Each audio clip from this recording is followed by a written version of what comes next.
Bom, boa noite a todos.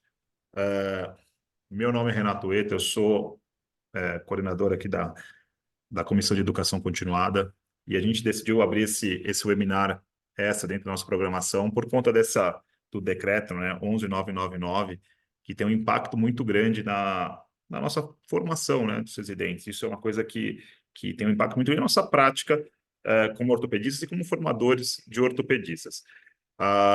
Nós selecionamos aqui algumas pessoas que têm uma expertise muito grande, tem muita coisa para falar para a gente nesse momento de turbulência que nós vivemos, né? Então, a gente tem aqui o professor Fernando Baldi, que é o presidente da SBOT, e fará a abertura, o doutor Luiz Teixeira Júnior, o deputado do Federal Luizinho, ele está em viagem, então ele está tentando se logar, mas em princípio ele vai participar, né? Ele faz parte da frente parlamentar né, de defesa da medicina.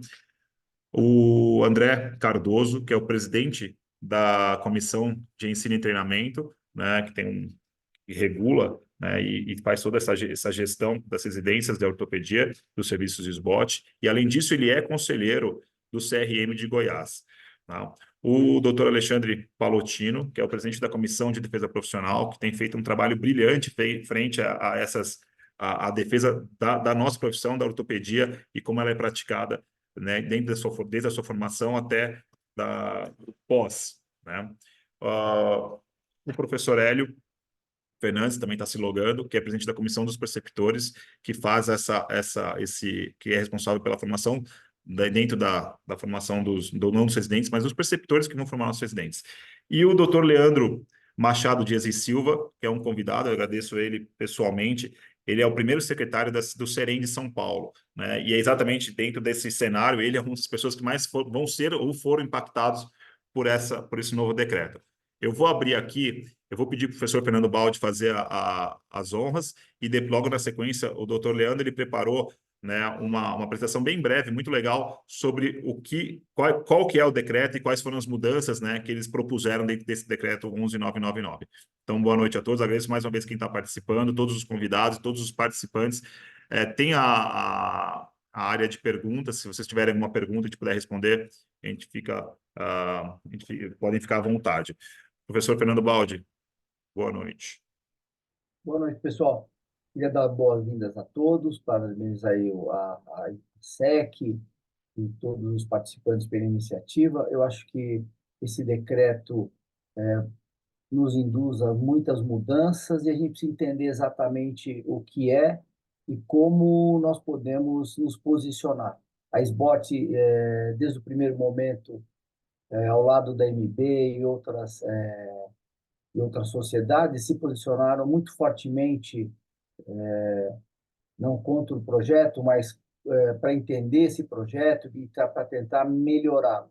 Então, eu gostaria que o Leandro apresentasse aí a apresentação dele, e na qual ele vai nos explicar com detalhes e nos dar mais ferramentas para a gente discutir aqui as mudanças propostas.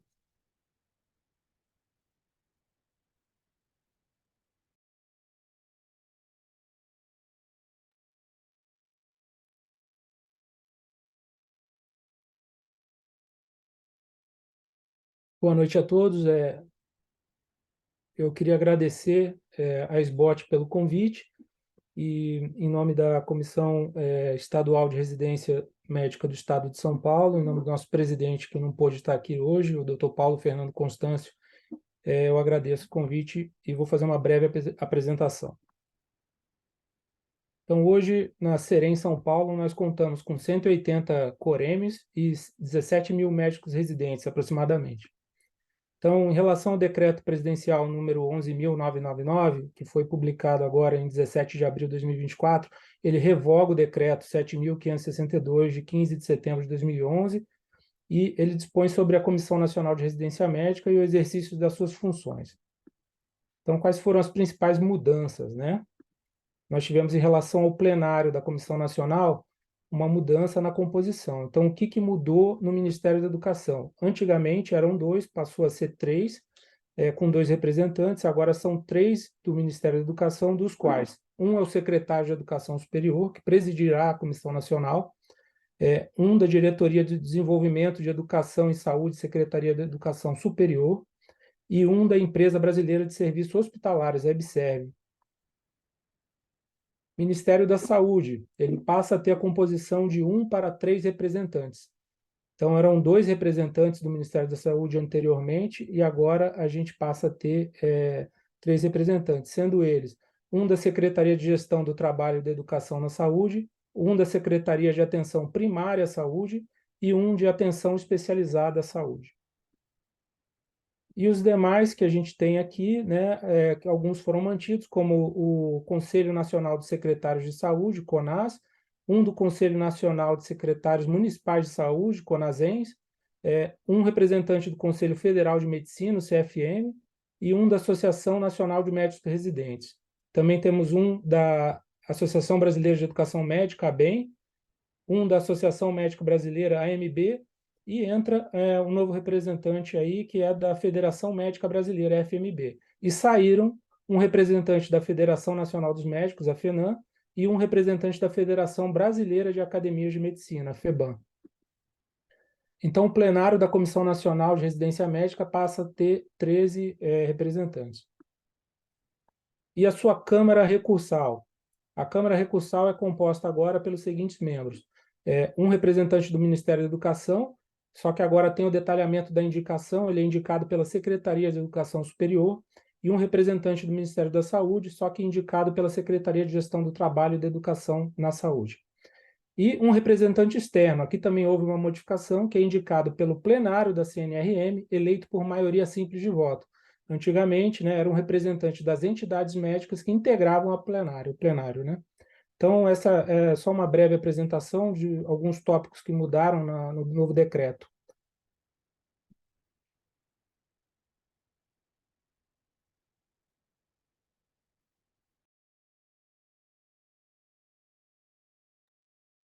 Palotino, fique à vontade, né, dentro da defesa, para conduzir os questionamentos aí do que está sendo feito, né, como é que está sendo conduzida essa questão. Eu acho boa noite a todos, boa noite a todo mundo que está nos assistindo, né? É um grande prazer estar aqui. E primeiro, eu acho que o grande questionamento, né, Renato, é o que esse decreto ele impacta realmente na formação médica. Porque o que acontece? Você tira de dentro dos órgãos, né, de regulamento de educação e de formação médica todo o poder de determinar a formação médica e passa isso tudo para o governo, né? E a partir do momento que você cria uma Câmara Recursal, onde a maioria dessa Câmara Recursal são membros do governo, você deixa essa decisão totalmente política. Então, você deixa de ter uma decisão técnica e você começa a ter decisões políticas sobre a formação do médico residente, do médico em formação. Então, o impacto realmente é muito grande, né? Assim que saiu esse decreto, a pedido do nosso presidente, doutor Fernando Baldi, a gente criou um documento de apoio a todas as sociedades, né, e ao Conselho Federal de Medicina, principalmente, que foi veementemente contra esse decreto, e fomos junto com a comissão parlamentar, né? Então, hoje, o deputado Luizinho e o senador Irã fizeram uma moção na Câmara e conseguiram ter uma audiência com o vice-presidente Geraldo Alckmin, o qual ficou de rever o decreto. Então, o negócio já está um pouco adiantado, eles conseguiram ir ao vice-presidente, eles conseguiram essa moção, Câmara dos Deputados, e a Frente Parlamentar conseguiu aí uma promessa do vice-presidente de uma revisão do decreto 11.999 e tentar fazer com que tenha pelo menos isso uma equiparação de poderes da parte técnica médica e da parte política, né? Tornando isso aí pelo menos uma coisa equiparada, né? Ter uma balança aí de 50% e 50%. Queria ouvir um pouco a opinião também do André. O André é conselheiro do Conselho Regional de Medicina lá de Goiás e é o responsável pela SET, Comissão de Ensino e Treinamento, né? O que ele acha que vai impactar na formação médica aí do médico residente inicialmente, essa mudança a médio e longo prazo, né? A curto prazo eu não sei se teremos grandes modificações, mas a médio e longo prazo que isso pode realmente acarretar. Porque o grande problema, né, Renato, é o final da linha, que é o paciente. né? Quem vai sofrer isso no final é o paciente. Essas mudanças vão acarretar no final no atendimento, na prestação de serviço e na qualidade dos médicos formados, né? Olá, boa noite. Meu nome é André. Eu atualmente sou presidente da ACET, que é a Comissão de Ensino e Treinamento da SBOT, que é responsável pelos serviços credenciados para treinamento da ortopedia e traumatologia. A gente tem dois métodos de ter o RQE. Assim, eu também sou conselheiro do CRM de Goiás, sou conselheiro efetivo. É o registro do quadro de especialidades. Então, a primeira coisa que a gente tem que saber eu sou residente ou terminei a minha especialização para ser prova de título, para os conselhos, que são os CRMs, e para o CFM, é especialista quem registra seu título. Então, enquanto você não realizar esse ato, você não é especialista perante o conselho de classe. Então, a gente tem dois métodos de obter esse registro, o RQE. Um é por residência e o outro é pela prova de título de especialidade. A residência dá o acesso automático. A prova de título depende de cada sociedade, e na nossa sociedade, os residentes fizeram o treinamento nos serviços credenciados, né, que vão prestar essa prova de título. Lembrando que a prova de título é uma prova de suficiência. A gente não quer saber quem que é o melhor residente, quem que é o pior residente. A gente quer, quando a gente elabora a nossa prova, ela a formação daquele médico como ortopedista é suficiente para ele entrar dentro da sociedade? Se sim, ele vai obter sua nota mínima e vai ser considerado membro titular da sociedade.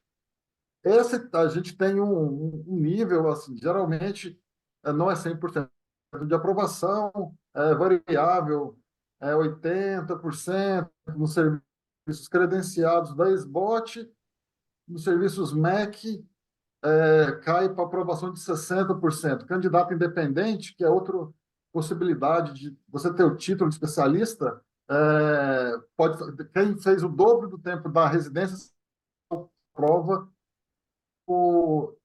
para adquirir o título, desde que você comprove o treinamento ou o exercício da ortopedia, no nosso caso. Isso já aí a aprovação para 2% tem a formação formal. Então, a preocupação da SET é pela qualidade desse médico que vai ser bem formado. O poder das sociedades, e você tira o caráter técnico da Comissão Nacional, que hoje é muito técnica, assim, com as entidades médicas, você pode abrir a oportunidade de ter credenciamentos em serviços que não são qualificados para boa formação médica. E isso ficou claro no decreto. Lá, no decreto 1199, em alguns trechos, ele cita a abertura de residências vai ter um caráter em áreas que você precisa que naquela área não tem um médico especialista. Então, a gente vai abrir residência lá para fixar o médico ou levar o médico. Só que em nenhum momento desse decreto ele falou assim, mas o serviço que vai ser credenciado pelo MEC tem as condições mínimas de formação, realmente, ou isso vai ser um critério político? O nosso medo das sociedades médicas, tanto do CFM, do CRM, AMB, todas as outras federações, é que deixa de ter um critério técnico para credenciar ou descredenciar os serviços de formação de residentes. Aqui a gente já viu que a abertura de faculdade de medicina está indiscriminada, assim, em hospital, tem faculdade de medicina que não tem hospital, as normas estão judicializadas. A gente tem medo de residência médica. A partir do momento que você tem a abertura com critério político, você deixa de ter o critério técnico. Então, será que aquele médico que está sendo formado, que vai ter um título do MEC, que dá o acesso automático dele ao RQE, ele é um bom profissional para cuidar da população? Isso que fica esse vácuo aí que ninguém responde. Então, esse é o nosso medo. A mudança das composições das câmaras era paritário, assim. Agora, o governo vai ter 7 a 8 votos outras 5 ou 6. Teve a mudança do FMB, a gente tem duas federações de sindicatos, né, que é a FMB e a FENAM. Houve essa troca, em vez de ter um membro ou mais uma entidade médica, foi tirar uma entidade médica. A EBSER, eu sou funcionário da EBSER aqui em Goiás, assim, pela Faculdade de Medicina da UFG, é uma órgão que é gerida pelo governo também. Então, por mais que ela tenha a gestão dos hospitais universitários,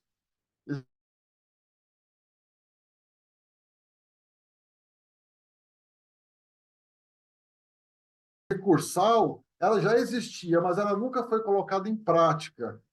Acho que isso o doutor Leandro pode nos reforçar, porque você vai pegar a decisão da plenária, vai com recurso de 3 membros, então, e ela nunca foi implementada. E uma outra mudança que teve foi a secretária, né, que ela tinha um poder da pauta, e hoje ela, secretária da Comissão Nacional, ela é uma figura decorativa, ela não vai ter mais o poder que ela tinha antes e representava o MEC. Então, qual que é o objetivo desse decreto ao facilitar aberturas de residências?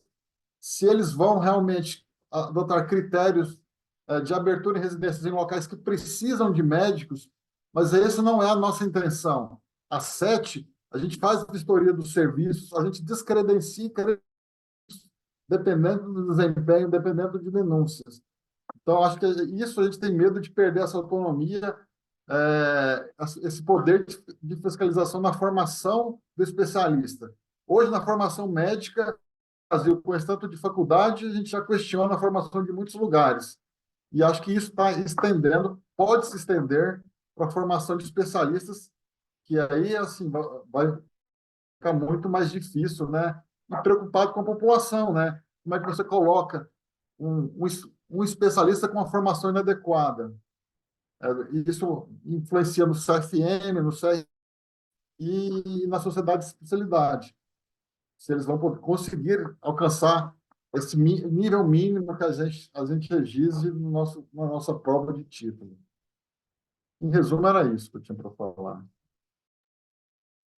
Eu tenho um questionamento aqui, vai. Vocês são da área, eu tô querendo tirar minhas dúvidas, né? Quando a gente fala desse decreto, a gente está falando de uma influência muito maior do governo em cima da gestão da formação médica, certo? Aí eu queria a opinião do Leandro e do Palotino. Vamos lá. Agora, a ideia desse webinar que a gente fez é deixar isso aqui mais palatável para todo mundo, né?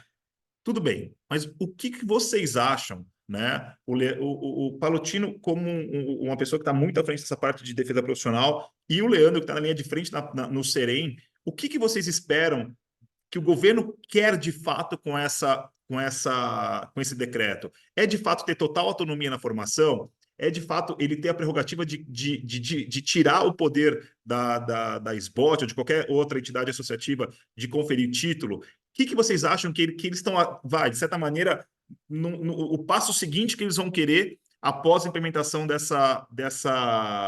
desse decreto? Né? A gente tem que, se a gente for pensar, faz parte da prerrogativa da ANB, ela transfere não, né? Ela dá as associações, né? As representativas, a SBOT, quem quer que seja, a FEBRASGO, a fazer a prova de título, mas quem confere o título é a ANB, mas quem faz a prova, quem faz a qualificação toda são as sociedades representativas.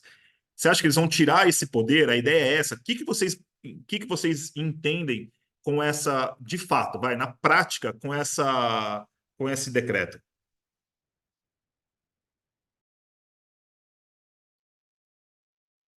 Vai, Leandro.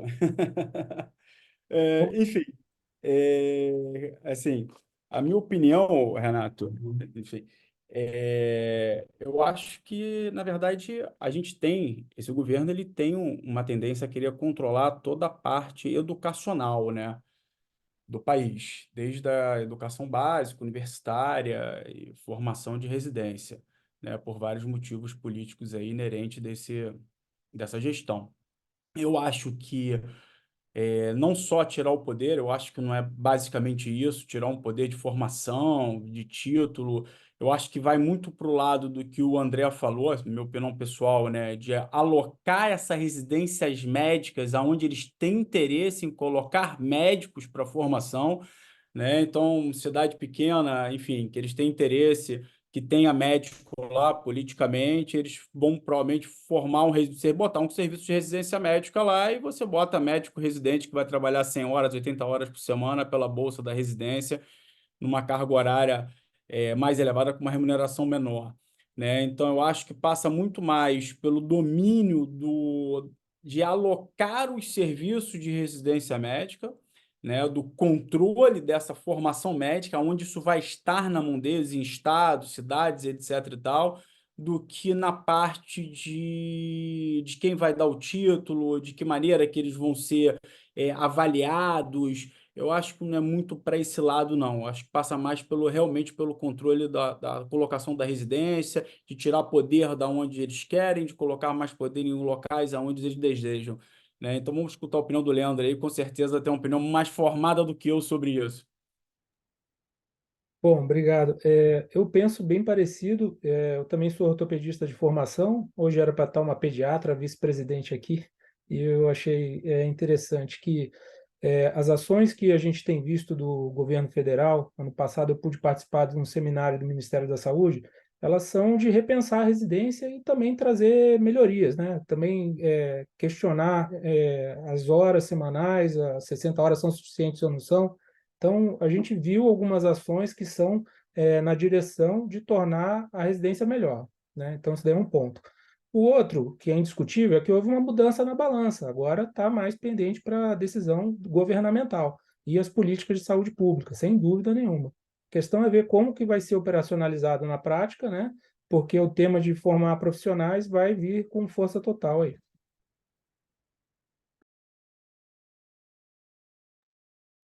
Renato, assim, em relação a sociedade, isso não interfere no poder de emitir o título ou não. O que vai acontecer, assim, para o CRM ou para o CFM, o governo vai criar um método mais fácil de ter o especialista. A gente questiona se isso, num possível mais especialistas do exterior, a Comissão Nacional ter uma maioria que não é de técnicos, facilitar.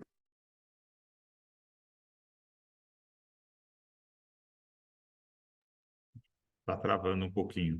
O hospital lá do HC do UFG, a gente chegou algumas vezes pedidos do Ministério da Saúde, do Ministério da Educação, para a gente revalidar residências realizadas no interior. Assim, não é fácil você realizar essa revalidação. Os currículos são diferentes, o tempo de formação é diferente. Hoje você tem o revalida e revalida o diploma, mas não tem nenhum meio oficial de revalidar a residência médica de forma automática. Então, isso, conselhos também, a gente questiona se isso não seria um backdoor, né, uma porta dos fundos para trazer especialistas e, por uma portaria da Comissão Nacional, quem fez a residência no exterior vai ser automaticamente revalidado. E isso esse poder é da Comissão Nacional. A sociedade de especialidade não vai interferir nisso. Aí eu questiono assim, a sociedade de especialidade vai continuar emitindo seus títulos? Sim. Nossa sociedade de especialidade vai ser o quê? Ser quem tem os dois títulos, o RQE pela sociedade e pelo MEC, teoricamente, seria mais qualificado. Isso é uma coisa que o futuro acho que vai nos dizer. Porque a gente vê que tem candidatos que formam pelo MEC e até no serviço de SBOT que não conseguem ter o que a gente considera o mínimo aceitável para ser um membro da nossa sociedade. Sempre reforçar. Prova de título é uma prova. A gente não procura o melhor candidato. A gente procura aquele candidato ou aquele membro que tenha que a nossa sociedade o considere para ser membro titular dela. Falou, Tino? Eu acho que tem uma pergunta interessante aqui do Marcelo Risso, né? Se a gente acha que isso tem o intuito de fazer com que serviços privados de grandes redes de saúde suplementar tenham residência médica para ter uma mão de obra mais barata, né? Marcelo, assim, eu particularmente acho que não. Eu acho que, na verdade, o intuito é realmente alocar essas residências onde eles têm interesse e desaguar, né, esses médicos dessas 300 universidades de medicina hoje existentes e com planejamento aí de chegar quase a 500 até o final do governo. Então, você tem hoje uma formação médica gigantesca, uma quantidade de médicos sendo formados por ano gigantesco, né? E você tem que desaguar isso de alguma maneira. E foi o que o André falou, ó, com muita propriedade, né? A SET, a SBOT, hoje tem um título de excelência, tem uma marca, que é a nossa prova. Todos nós que somos especialistas e ortopedistas passamos por isso. Sabemos o quanto é difícil conseguir esse título, né? E quanto isso qualifica o ortopedista para o mercado de trabalho. Só que dentro em breve, se a gente perde o controle técnico sobre a residência médica, isso, as BOT e as outras especialidades, óbvio, né? Você começa a ter um número de residentes alocados em locais em uma quantidade, de repente, muito maior do que aquelas pessoas que têm a possibilidade de passar e de ter o título de especialista. Então, a gente começa a ter uma inversão do mercado, né? Você realmente vai começar a ter pessoas de uma formação pior, em locais piores, sem o controle dos órgãos regulamentadores disso, que são os conselhos, as associações, né? O Leandro aí, as comissões de residência médica que controlam essa parte de formação, e aí a gente começa a ter uma quantidade muito maior de médicos no mercado e a RIPA mais baixa, o sarrafo educacional mais baixo, e isso vai fazer com que você tenha uma quantidade muito menor de médicos aprovados e com selo de qualidade. Então você começa a ter uma inversão realmente dentro do mercado. Eu acho que isso é um risco muito grande, né? Isso é uma coisa temerosa e é uma coisa que realmente a gente tem que defender com unhas e dentes, né? Eu realmente entender o que que a gente pode fazer, né? O que que o governo pode fazer. Eu recebi a mensagem agora que o deputado Luizinho deve entrar daqui a pouco aqui com a gente na nossa webinar, estava saindo de um voo e vai tentar se logar e trazer o que que a frente parlamentar e junto com as associações médicas podem trazer, né? Para que a gente possa batalhar em cima disso. Leandro, eu tenho uma pergunta para você. Eu tenho uma curiosidade, na verdade. Os residentes, o que que os residentes trazem sobre isso? O que que eles falam sobre isso? Qual é a opinião deles? Isso é uma curiosidade minha, né? Que a gente tem a nossa opinião, especialista, órgão gestor, as pessoas que estão olhando educação, mas os que estão sendo educados, o que que eles acham disso?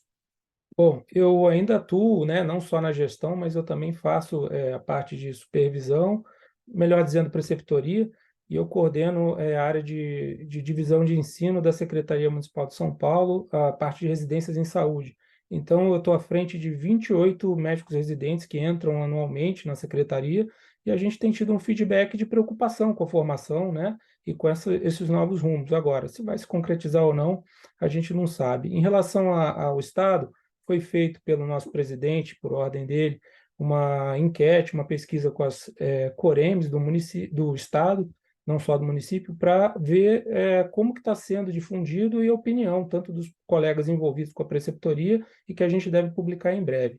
E no que o André e vocês estavam falando, quando eu saí da minha residência médica, que era credenciado SBOT, eu sabia do peso de ter esse duplo selo de qualidade, né? A gente sabe que a residência é ainda o padrão ouro, mas a importância de você atingir um R4, de você trabalhar em alguns serviços e ser aceito em outros lugares. Então, o título de especialista da sociedade é imprescindível.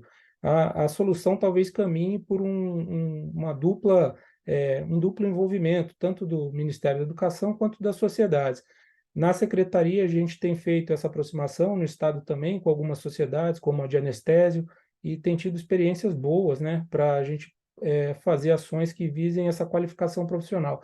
O RQE sozinho não me parece ser um selo suficiente se ele não tiver uma avaliação de qualidade, né? Os residentes sabem disso, né? Eles querem fazer hoje, na minha época, o pessoal formava como ortopedista e já queria fazer uma, duas. Hoje, o residente ele quer fazer pelo menos duas subespecialidades, né? O R4 em serviços credenciados, ele tem que sair daqui com o título, senão ele não consegue fazer uma progressão na carreira desejada, né? Deixa eu fazer ver se eu tenho uma leitura, se eu estou muito errado. Eu hoje estou na educação continuada, mas eu fui da SET também em algumas gestões passadas.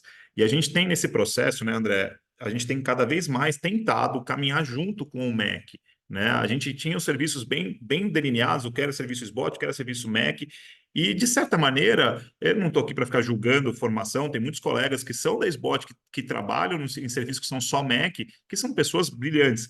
Porém, o que a gente tem de objetivo é que, de fato, na prova que a gente tem de título, os residentes que vêm de serviço puramente MEC têm um rendimento muito díspare do residente que é um residente de serviço SBOT, né? Isso, para a gente, de certa maneira, é até acalentador, porque a gente sabe, pelo menos quando eu era da SET, que, de fato, a gente está conseguindo dar uma formação diferenciada nos serviços SBOT, né? E aí, quando eu vejo uma situação dessa, porque assim, a gente tentou alinhar junto, dentro de matriz de competência, dentro de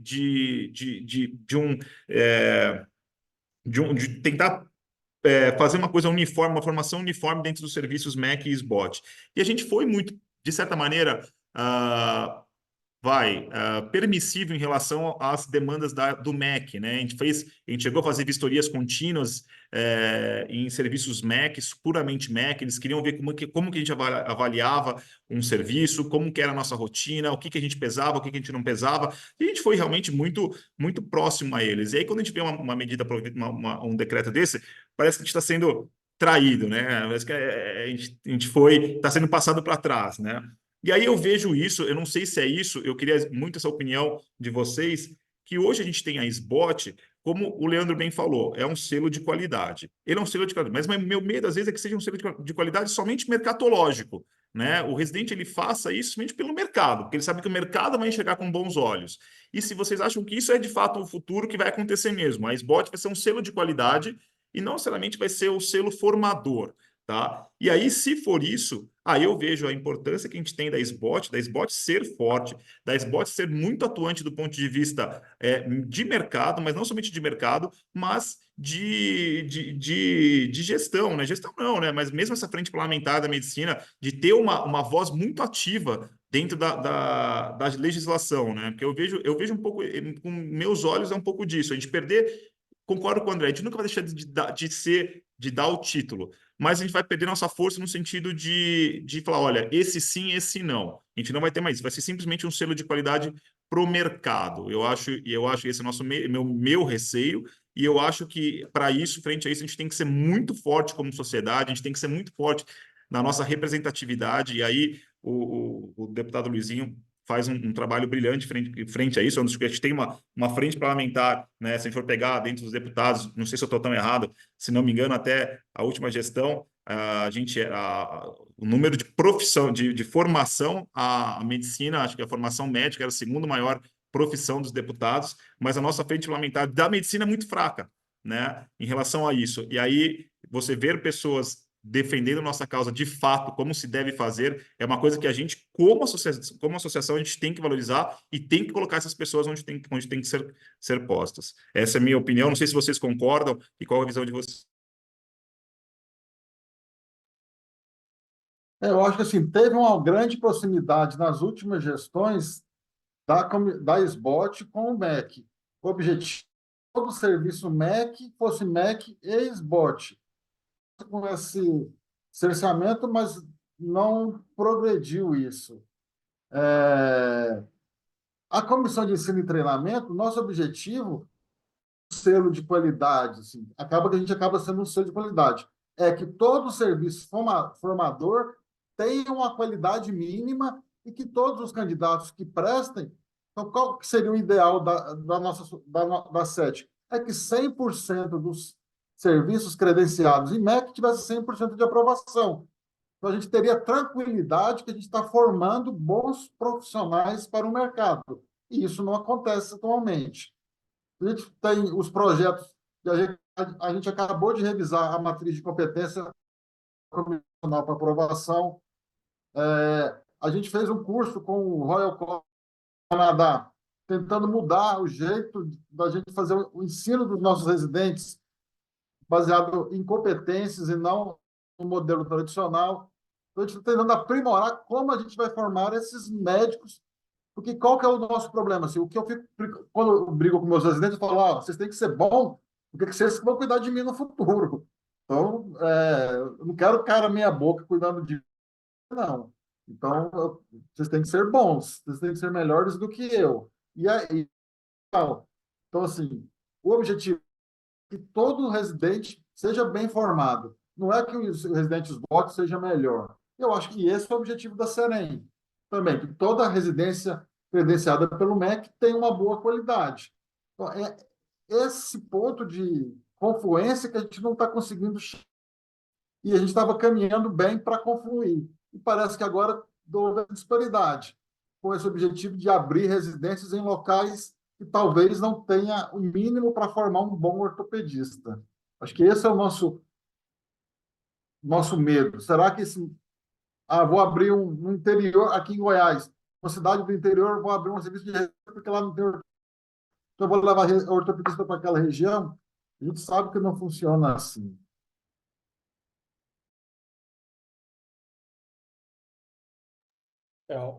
Renato, eu acho que a sua pergunta é o cerne da questão do decreto, né? 11.999. Eu acho que, cara, esse é o grande negócio. Porque foi o que o André falou, a gente está tentando há anos, tentando equiparar a residência MEC com a residência SBOT, tentando que todos os serviços tenham ambas, né? Mas com esse decreto, isso vai se tornar cada vez mais difícil, porque se você tem um número de residências e locais com a qualidade cada vez mais baixa, a gente vai ter essa discrepância cada vez maior, essa disparidade cada vez maior. Então, a gente vai desgrudar. Cada vez mais a SBOT vai desgrudar do quantitativo MEC, de repente, se as decisões são políticas, se a gente tem mais residências de baixa qualidade em locais piores, e você começa a desgrudar e a gente realmente começa a se tornar a minoria. Eu acho que esse teu medo e esse teu pensamento de futuro é a grande gravidade desse decreto, né? E foi o que enfim, foi o que você falou, a decisão realmente é política. Toda decisão é política. Então a gente precisa entender, o médico precisa entender que ele tem que apoiar o seu deputado, ele tem que apoiar o seu senador. De um tempo para cá, a gente começou a entender isso de maneira melhor, né? Antigamente a gente achava que apoiar um deputado, a SBOT vai apoiar um deputado do estado tal, 2 deputados, 3 ou 4 ou 5. Não, a gente não pode se vincular aos deputados, a gente não pode ter um viés político. Não, a gente precisa sim ter um viés político. A gente precisa apoiar quem faz pela gente, como o Conselho também tem que fazer, porque a gente precisa ter voz dentro do parlamento. A gente precisa entender que a gente precisa ter voz dentro do parlamento, que é quem vai brigar pela gente lá dentro das leis do Ministério da Educação. Oi, presidente. Desculpa. Então, pegando esse seu gancho, eu estou vendo aqui que o deputado Luizinho já entrou. Nós poderíamos primeiro cumprimentar o Luizinho, boa noite. Um prazer muito grande ter você aqui conosco. E, bom, eu queria ouvir a opinião dele a respeito desse tema que a gente está discutindo. Eu acho que ele já entrou há alguns minutos. Deu para pegar alguma coisa, deputado?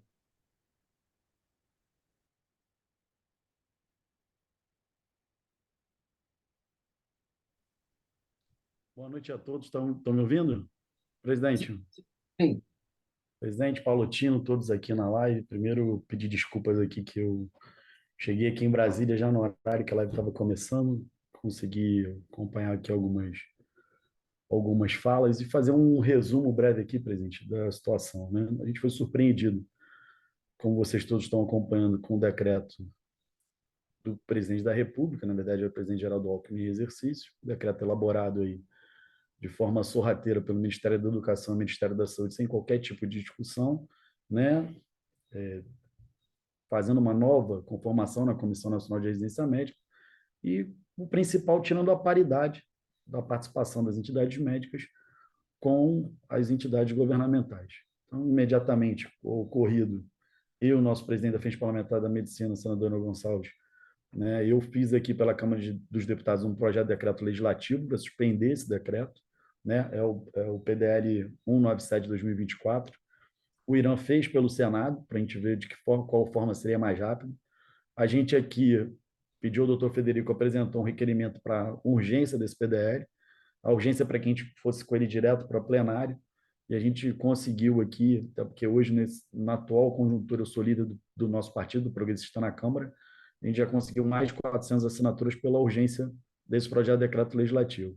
Mediante o número de assinaturas que a gente conseguiu aqui na Câmara, o que dá condições de botar isso no plenário, o governo aceitou fazer uma reunião, né? E essa reunião, o ministro Camilo Santana reconheceu o erro do governo de ter feito uma medida abrupta, e a partir desse momento, a gente começou um conjunto de negociações para suspender o efeito do decreto e abrir uma mesa de negociações para que a gente chegasse a um novo momento, né? Acho que teve uma coisa que está clara, que é um pouquinho do peguei da discussão aqui do Renato Pallottino, está claro que ninguém vai mudar a composição da Comissão Nacional de Residência Médica. Para o governo ter a maioria, se o governo não quer fazer uma mudança abrupta na residência médica no Brasil. Eles não fizeram isso porque acordaram e alguém teve essa ideia. Alguém quer fazer uma mudança na política nacional de residência médica. Então, a gente já vê hoje a residência médica enfraquecida. Isso é uma luta que quem acompanha o meu mandato sabe que a gente faz desde 19, né? Eu apresentei aqui, eu tenho um projeto para levar a residência médica para o Ministério da Saúde, que foi um assunto polêmico, as entidades médicas não apoiaram o projeto, por isso que eu não fui a ele para frente. Acho que a residência médica é um assunto tratado com desdém pelo Ministério da Educação e um assunto prioritário para o Ministério da Saúde. A gente brigou aqui pelo reajuste da bolsa do residente, a gente brigou aqui pelo fracionamento das férias, com inúmeras medidas para o residente, e a gente vê que o Ministério da Educação, ao longo dos anos, não deu importância devida à residência médica. Sempre não tem orçamento, não tem recurso, não vê como prioritário. Mas a mudança significa que eles querem, obviamente, né, levar uma mudança e principalmente um enfraquecimento, que já houve no passado uma tentativa de fazer mais especialidades, mais especialistas. Então, o que eles querem fazer é reeditar isso usando a residência médica. Provavelmente vão querer fazer especialista, formar especialista em 1 ano, 2 anos, formação precária, sem preceptoria, sem passar pelo crivo das sociedades, apesar de hoje o MEC não precisar, mas o que a gente vê é o sinal de uma catástrofe pela frente. O ponto que numa reunião nossa, com toda a participação das sociedades, das entidades, o ponto nosso de não abrir mão da paridade. Então, foi aberta uma negociação com o governo já cedeu, já fez proposta para retomar a paridade, voltar a ter uma Câmara que já existia no decreto anterior, mas não funcionava, né? Tinha uma Câmara de Recursos que nunca funcionou, mas já estava prevista no decreto anterior, então não foi uma mudança. E aqui a gente está discutindo ponto a ponto o que vem acontecendo. A gente aqui está muito atento ao que vem acontecendo com a medicina no Brasil. Eu apresentei aqui o projeto de lei já com o apoio de todas as entidades médicas, que eu discuti antes com as entidades, o CFM, com o MB, um projeto de proficiência, do exame de proficiência médica, que eu acho que esse é um grande caminho para a melhoria da formação do médico, com prova no 3º, 4º, 5º e 6º ano de medicina, instituir o exame de proficiência médica, já que a gente não está conseguindo conter a abertura de novos cursos, pelo menos a gente vai criar um gargalo para a saída, né? E ao longo dos anos, a gente passa a ter, ninguém vai colocar um filho numa faculdade privada ou pública que não tenha um bom resultado no exame de proficiência, e acho que são assuntos que, apesar de todo o problema causado com essa mudança que uniu todas as entidades médicas. A gente viu aqui nos últimos anos uma briga entre CFM e AMB, uma briga até ruim, que acabou gerando enfraquecimento do IBDM, do Instituto Brasileiro de Medicina, criou um imbróglio e agora está todo mundo unido novamente. Eu acho que a gente está muito próximo de recompor a paridade, né, de olhar para esse assunto e despertou, pelo menos, a necessidade da gente permanecer unido. Eu acho que a gente vive sob ataque, não conheço nenhuma outra profissão que viva tanto sob ataque quanto a medicina, nas suas diversas especialidades. Nós sofremos diariamente aqui. Outro dia alguém veio falar, os fisioterapeutas estão fazendo infiltração, estão fazendo tudo que você possa imaginar. E a gente tem aí, diariamente, o médico sendo atacado com dentista fazendo o profissional que o plástico tem que fazer, optometrista querendo substituir o oftalmologista. Então, a gente já tem uma profissão sob ataque. A gente precisa estar unido. O cúmulo foi a mudança do governo na Comissão Nacional de Residência Médica. Acho que essa união Brasil E aqui a Associação Nacional dos Médicos Residentes também foram muito, muito importantes, sinalizando que poderia ter uma greve dos residentes no Brasil como um todo, que obviamente geraria um caos, mas é importante como resposta. A gente aqui vai acompanhar, já estou aqui já na Quito, na minha sala, aqui na liderança do Progressistas, vamos continuar essa semana de trabalho, vamos ver se a gente chega num entendimento do governo. De forma alguma, a gente vai deixar a medicina ser atropelada aqui. Vocês podem ter certeza, enquanto eu estiver aqui, com todas as forças do senador Irã, também no Senado, não vamos deixar perpetuar o que vem acontecendo nos últimos anos, que a gente tem sido atropelado, infelizmente. Infelizmente não, uma circunstância, eu estava agora como secretário de Estado de Saúde do Rio de Janeiro, foi um apelo do governador Cláudio Castro, que eu voltasse à secretaria, fiquei por 9 meses até voltar aqui para a liderança, acabei não conseguindo participar dessa discussão aqui sobre o retorno dos mais médicos, e acabou sendo aprovado aqui na Câmara, mas quando eu estiver aqui, vocês tenham em minha confiança do nosso trabalho e da nossa dedicação para que esse tipo de absurdo não aconteça. E a gente precisa estar unido, acima de tudo unido, até porque a gente vem para um período muito duro, né? O nosso mercado é um mercado já complexo pela invasão de outras profissões, mas além de tudo, vivemos um momento muito difícil com as operadoras de plano de saúde e a gente precisa estar unido mais do que nunca para fortalecer a profissão, fortalecer a nossa especialidade e fortalecer a medicina como um todo, presidente.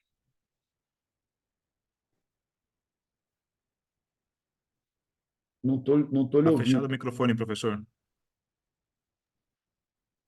Obrigado, deputado Luizinho.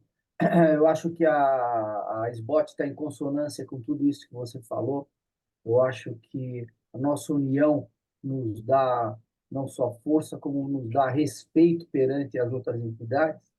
E eu acredito que essa falta de paridade entre a parte técnica e a parte política só traz prejuízo não só para a medicina, mas para o nosso paciente e para toda a sociedade. Eu acho que toda vez que pelo menos a gente viu nesses anos todos que nós estamos aí, toda vez que a política toma conta de alguma parte essencial na formação, não digo só médica, mas de qualquer profissão, a gente viu que a qualidade, às vezes, não é tão vista ou tão almejada como quando ela está na mão dos próprios profissionais. Então, e reflexo disso, no futuro, é o enfraquecimento das sociedades, porque ela não vai ter mais um player importante na formação dos colegas, e, e isso acaba sendo um efeito em cascata, não só na formação, como também na nossa união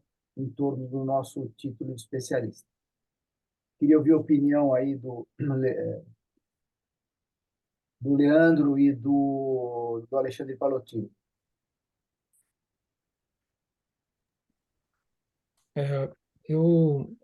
Primeiramente, eu gostaria de reforçar aí tudo que foi dito pelo deputado Luizinho, um prazer conhecê-lo pessoalmente aqui, e eu entendo que as ações que são necessárias juntos às sociedades e aos órgãos e instituições responsáveis, é muito bom a gente contar com pessoas que estão dispostas a melhorar a qualificação profissional.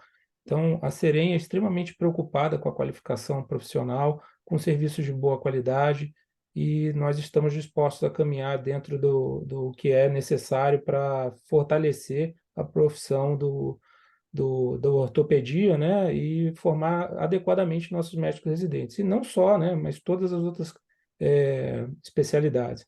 Então, é um momento também para aproximar tanto as comissões estaduais quanto as entidades, as sociedades, né, para trazer uma formação a nível nacional mais forte. Então, contem conosco da Serem São Paulo.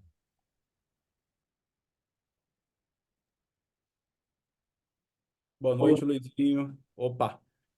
Boa noite, Luizinho. Obrigado aí. Eu sei que chegou agora aí em Brasília, tarde da noite. Então, primeiro agradecer a tua presença e, enfim, realmente a coisa é extremamente complicada, né? Eu queria saber do deputado Luizinho se ele acha que as sociedades de classe, se a gente pode fazer algo mais do que a gente já faz para apoiar a frente parlamentar, né? se a gente poderia ter alguma atitude pela sociedade de classe, junto ao conselho, para que vocês pudessem ter um apoio maior nosso, ou que a gente pudesse passar isso de alguma maneira para a sociedade civil, essa gravidade dessa situação. Essa é a minha pergunta para o deputado. Presidente, posso responder direto? Mais alguém? Sim, por favor, por favor. Bem, Paulotino, primeiro aqui, eu quero fazer um registro público, agradecendo ao SBOT o apoio que eu tive nas minhas eleições. Né? Agradecer a SBOT Rio de Janeiro, mas a SBOT Nacional também. Né? Muito agradecer publicamente aqui, vocês nessa live, todo o apoio que a gente teve. Mas tem uma coisa muito importante que eu não vi acontecendo. Primeiro, eu acho que tem algumas sociedades que não participam diretamente de qualquer tipo de discussão. Então, tem sociedades como a cirurgia vascular, que participa diretamente, a SBOT, anestesiologia, a de cardiologia, mas tem outras sociedades, especialidades que não participam conosco de discussão. Né? Fica muito a reboque do que acontece.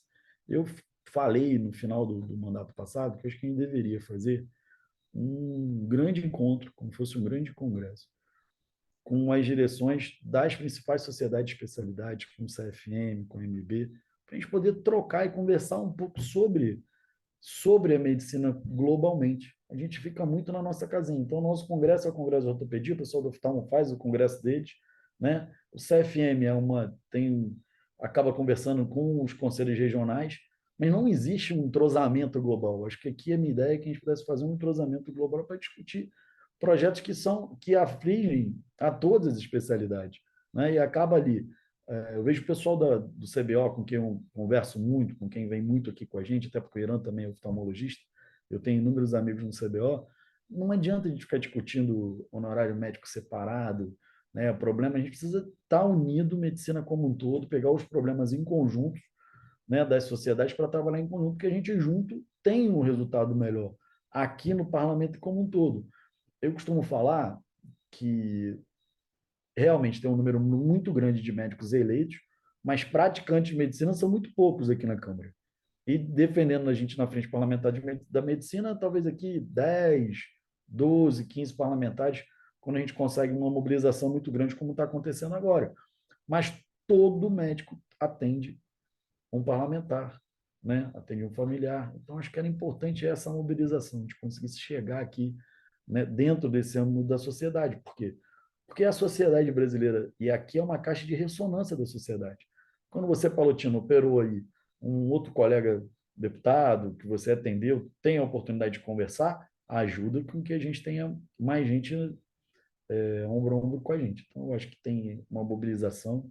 Acho que a gente precisa ainda voltar um pouco, que acho que é uma coisa que ficou um pouquinho para trás aí, sobre a importância de ter um médico de qualidade, porque as pessoas foi criado aí através dos mais médicos. Ah, não, nós precisamos ter um médico. A gente precisa ter qualquer médico. Até porque um médico ruim talvez seja pior do que você não ter nenhum médico.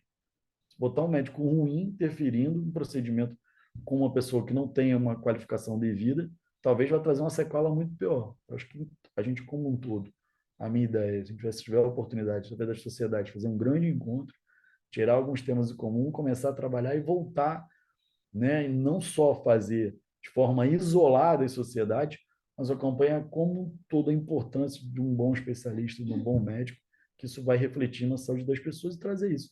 A qualidade da medicina que a gente pratica, a qualidade da medicina que a gente oferece à nossa população, tem um impacto, né, direto na sobrevida dos pacientes, tem um impacto direto na sociedade.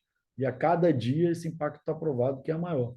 A qualidade de vida nossa, a qualidade do serviço de saúde e medicina aumenta a expectativa de vida, dá uma condição de vida diferenciada. Acho que a gente tem que manter essa união, a gente está prestes a ter uma grande vitória aqui, né? E acho que a gente está muito próximo dessa vitória, de manter a paridade na Comissão Nacional de Residência Médica e fazer com que todos nós também queremos participar da vida pública.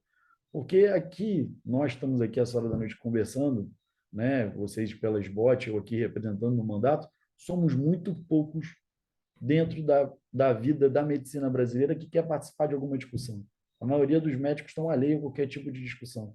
Não querem participar do conselho, não querem participar da sociedade, não querem participar de nada, querem cobrar resultados, tocar a sua vida. A gente precisa de mais participação, mais envolvimento E, novamente, meu agradecimento público à SBOT e à SBOT Rio pelo apoio aqui na minha eleição.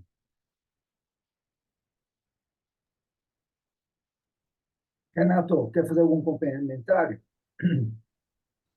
ou Não, pergunta? professor, eu até ia aproveitar pelo horário, né, que a gente tinha nosso combinado até às 9 horas, de agradecer a todos vocês, tá, por esse webinar. Eu acho que existe uma coisa que fica aqui meu total reconhecimento, meu elogio ao deputado Luizinho, porque eu acho que hoje em dia a gente vivenciou muitos anos essa distância, né, esse abismo que existia entre o governante e o governado, né? E você vê uma pessoa que dá a cara a tapa, que se expõe e que de fato aproxima e tira esse abismo, é uma coisa que a gente não vê há muito tempo, e isso tem que ser admirado e tem que ser preservado, né? Eu acho tudo isso, a gente tem que ter uma voz ativa e ter uma pessoa, não só uma voz ativa, mas alguém que nos ouve e nos representa lá. Então, isso é uma coisa que a gente tem que ter. Eu acho que a grande, eu tenho isso por mim. Eu acho que a SBOT, um dos papéis mais importantes que a SBOT tem hoje é representatividade em todas as áreas, seja na formação e principalmente na gestão no governo. Eu acho que isso, Luizinho, acho que o deputado Luizinho traduz muito isso e a gente tem que ser muito assertivo em relação a isso. Eu gostaria de deixar, então, aberto para quem quiser fazer o comentário final e o professor Fernando Baldi para encerrar esse webinar e agradecer mais uma vez a todos que participaram. Muito obrigado pelo convite, não, perdão, pela participação nesse evento.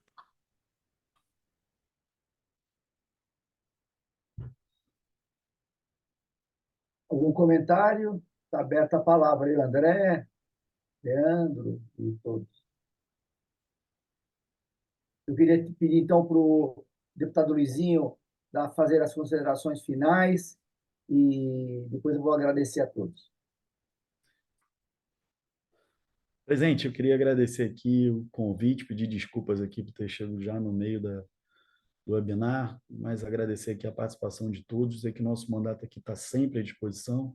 Já convidar todo mundo para o Dia do Ortopedista esse ano, né, presidente?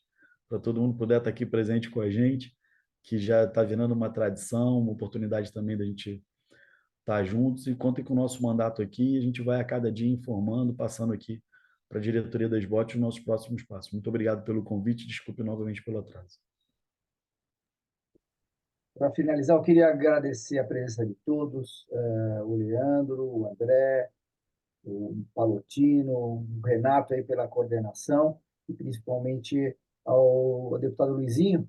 Eu sei que ele é muito ocupado e ele sempre disposto a ajudar não só a SBOT, como a medicina. Ele realmente é um fator importantíssimo para nós. Queria que você soubesse que a SBOT está sempre ao seu lado e aos outros deputados e senadores da Frente Parlamentar pela Medicina. A SBOT está com as portas abertas e o contato com os nossos sócios, associados e com a sociedade de maneira geral está sempre aí à disposição de vocês, não só em termos de eleição, mas também em termos de somar forças para para os nossos pleitos e para as demandas que forem necessárias aí da casa. Muito obrigado a todos. A SBOT fica muito feliz da presença de vocês. Eu sei que todo mundo tem aí seus afazeres, mas foi muito bom discutir esse tema, um tema importantíssimo que impacta a todos nós particularmente e a SBOT como uma sociedade mais ainda. Muito obrigado e até a próxima. Parabéns, Renato, pela iniciativa e a SEC. Muito obrigado.